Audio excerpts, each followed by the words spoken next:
এত আয়োজন দেখে আমি চমকে গিয়েছি। আমার বড় কাকিমার বাড়ি, আমার আইবুড়ো ভাতের স্পেশাল মুহূর্ত তোমাদের সামনে আমি সুন্দরভাবে তুলে ধরছি।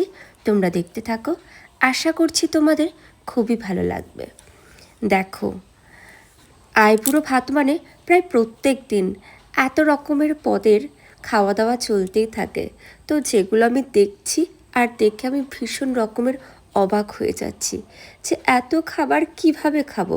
দেখো, এই খাবারগুলো আমার সঞ্জুদার বউ, আমার বৌদি ভাই নিজের হাতে সুন্দর করে গুছিয়ে রান্না করেছে।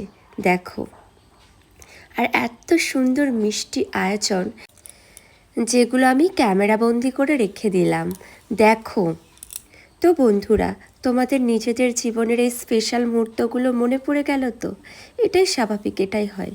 আর আমি চলে এসেছি। দেখো, এই শাড়িটা আমাকে বড় কাকিমা দিয়েছে, আর এত খাবার।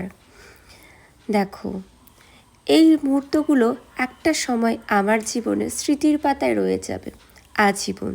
দেখো, বাঙালি মানেই ভাত, মাছের তরকারি, ডাল, পায়েস, এগুলো এগুলো ছাড়া আমাদের বাঙালিদের জীবন একেবারে অচল। যে কোনো অনুষ্ঠান থেকে শুরু করে সব জায়গায় এই ধরনের খাবার কিন্তু থাকবেই। আর বন্ধুরা, জানো তো, আমার বৌদিরা বলছে তোর বিয়ে হয়ে যাবে, তুই চলে যাবি, আমরা একা হয়ে যাব। তো যখন শুনছি খারাপ তো লাগছেই। আর সব থেকে বড় ব্যাপার, এখন যতটা না ফিল করতে পারছি, মানে বিয়ের পর সেই জিনিসগুলো আরও বেশি বেশি ফিল করতে পারবো।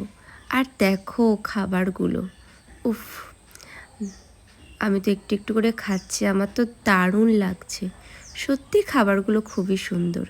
তোমাদের কেমন লাগলো অবশ্যই জানিও। চলো বন্ধুরা, টাটা বাই, টেক কেয়ার।